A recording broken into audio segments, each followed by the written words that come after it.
Mais quelle richesse, quelle beauté de pouvoir être ensemble, réunis dans le nom de Jésus-Christ.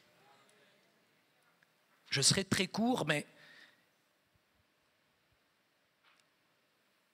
depuis quelque temps, je réfléchis à la situation qui est en France, dans la même veine que ce matin, cet après-midi. Et je me dis, Seigneur, il faut vraiment un sursaut, un éveil spirituel dans notre pays. J'ai l'habitude, très honnêtement, de voir défiler, mais tellement d'orateurs, d'évangélistes interplanétaires, galactiques et au-delà. Et souvent, les gens viennent avec... il y a des prophètes et des prophétes. Des beaux messages exaltants, etc.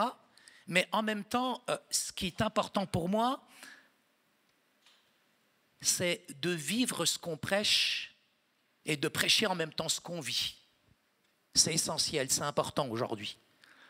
Parce qu'on a aujourd'hui les champions de la théorie, mais on manque cruellement de pratique. Je me souviens d'un pasteur dans les quartiers nord de Marseille qui avait prêché sur le combat spirituel, frère. Et il a fait Wahad, le message, introduction, 3 points, Wahad, la conclusion, Hala. Il sort de l'église mesquine, le pauvre, avec sa petite Clio, et il se trompe de route. Et il arrive dans les quartiers nord de Marseille. Donc il arrive au feu rouge, et tous les cousins, tous les hitistes, tous les cousins, les barbus, salafites, djihadistes, saxophonistes, pianistes. Parce que nous, on repère tout de suite les évangéliques quand ils ne sont pas de notre quartier. Donc poliment, ils sont allés le voir pour dire « Frère, tu t'es trompé de route ». Donc au moment d'aller le voir, lui, il a eu peur, il a grillé le feu rouge. Moralité, c'est qu'il était le matin en train de prêcher sur le combat spirituel. Mais je bénis Dieu pour les hommes de Dieu qui sont là, comme Yanis, comme Chris, comme Yvan, parce que c'est des gens vraiment qui me font décoller, qui me font du bien. Il y en a beaucoup d'autres qui sont ici, et je les estime, je les respecte, comme Karim Kabli, comme Nicolas qui vient de Belgique, comme d'autres qui sont là. Je bénis Dieu parce qu'on est négatif, on est défaitiste, et j'ai envie de briser toutes les paroles de malédiction, j'ai envie de briser toutes les paroles de découragement qu'on entend, parce qu'en France, il y a un potentiel, il y a une richesse extraordinaire. Il faut juste qu'on favorise l'épanouissement de ce potentiel qui existe aujourd'hui. Vous savez, il y a un gisement extraordinaire, il y a une richesse qu'il faut exploiter. Il faut aller forer, je dirais, toute cette richesse qu'il y a, je dirais, dans nos églises. Je n'attends rien de l'autre côté de l'Atlantique. Je crois dans l'Église. Je crois dans chaque personne. Billy Graham, khlas, c'est fini. Mais Dieu s'est choisi aujourd'hui des hommes, des femmes de Dieu extraordinaires qui sont capables de donner une nouvelle dimension et destinée à ce pays. Toutes les grandes puissances du monde ont promis à notre humanité qu'il n'y aura plus d'injustice, qu'il n'y aura plus de famine, qu'il n'y aura plus de violence. Frère, à balles réelles, on se tire dessus aujourd'hui à Marseille. On me parle des puissances du monde et c'est le désordre mondial. Aujourd'hui, la technologie, elle a tellement avancé, effectivement, mais même le téléphone arabe est tombé en panne dans nos quartiers.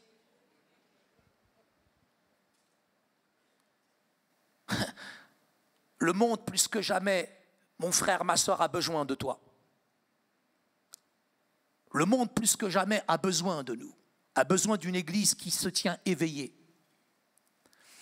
Si je regarde sur un plan écologique, je ne suis pas climato-sceptique, mais je regarde notre pauvre planète qui souffre aujourd'hui, qui se rebelle.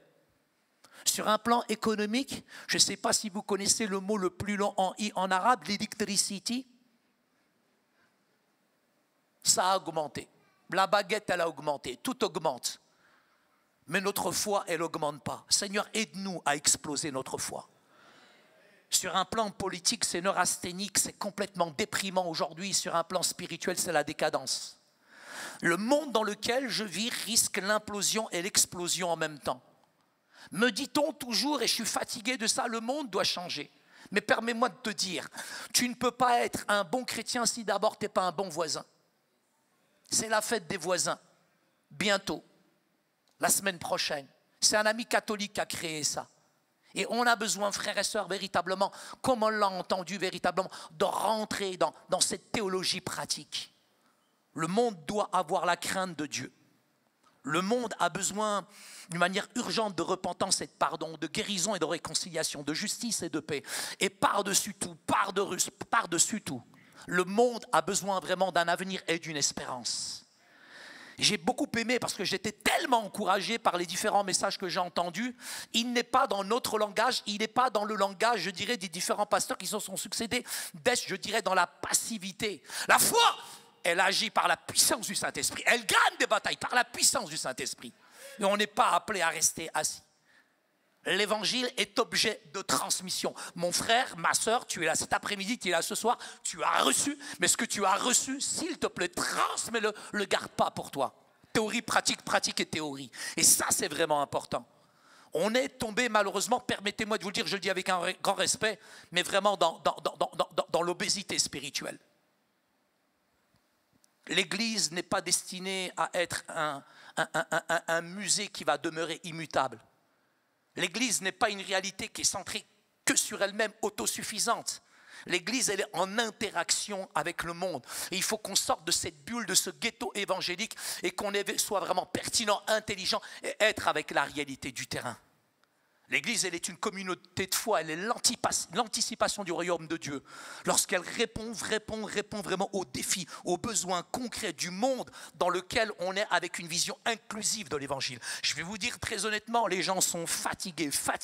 Le monde est fatigué, la France est fatiguée de ce que les évangéliques disent.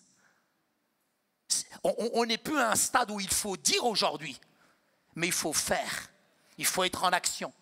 Il faut véritablement faire la différence.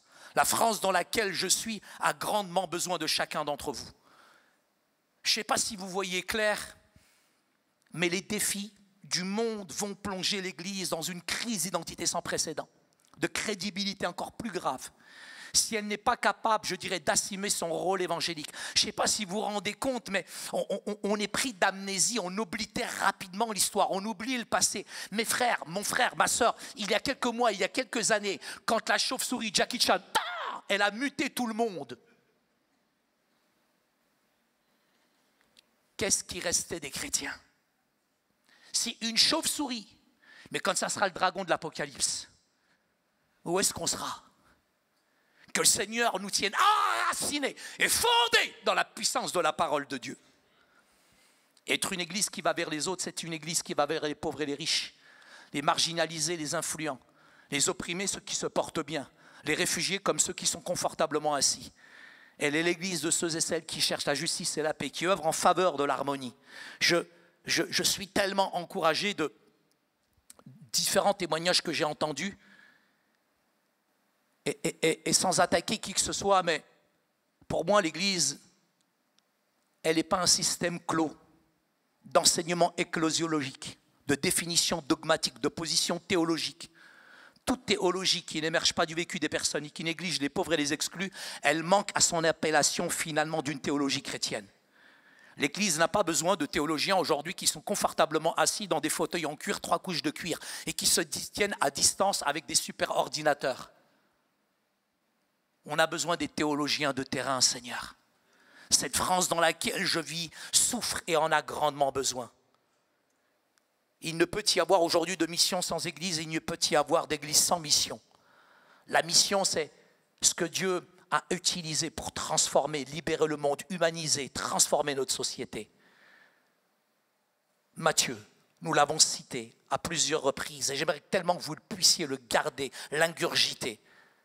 18 à 20, Jésus s'approcha et leur dit « Tout pouvoir m'a été donné.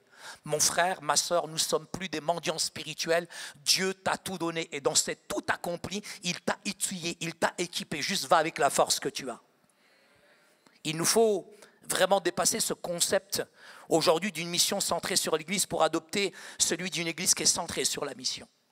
Nous avons besoin grandement en tant que, je dirais, Église, mais chacun individuellement, à sortir de cette myopie, de cette cécité spirituelle où on ne veut plus voir les choses en face. Moi, je suis fatigué, lassé depuis quelque temps parce qu'on rencontre tellement d'opposition, de dissension, de tension, de personnes qui, les uns contre les autres, etc.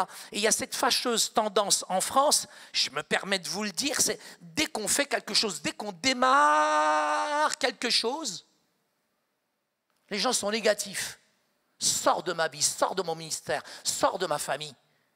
Si jamais tu viens vers moi, commence par une parole positive. Je bénis Dieu pour ce rassemblement d'aujourd'hui. Moi, je ne fais pas de chiffres, mais je vois les pitbulls qui est en face de moi, je bénis Dieu. Je bénis Dieu pour la rage, pour la faim, pour la soif qui est en face de moi.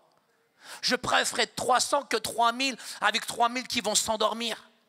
D'ailleurs, j'aime bien le nom des dénominations. Depuis quelque temps, je prêche beaucoup là-dessus. L'église du réveil et le sommeil. L'église réformée, elle s'est déformée. Il y a une église quelque part dans le monde qui s'appelle Parole qui libère. Tu rentres là-dedans, ils sont tous enchaînés. J'ai été invité dans une église africaine dernièrement, l'ange de la gloire, de l'épée, du feu, du trône, de la prospérité. Je regarde le pasteur, mesquin, il avait les chaussettes trouées.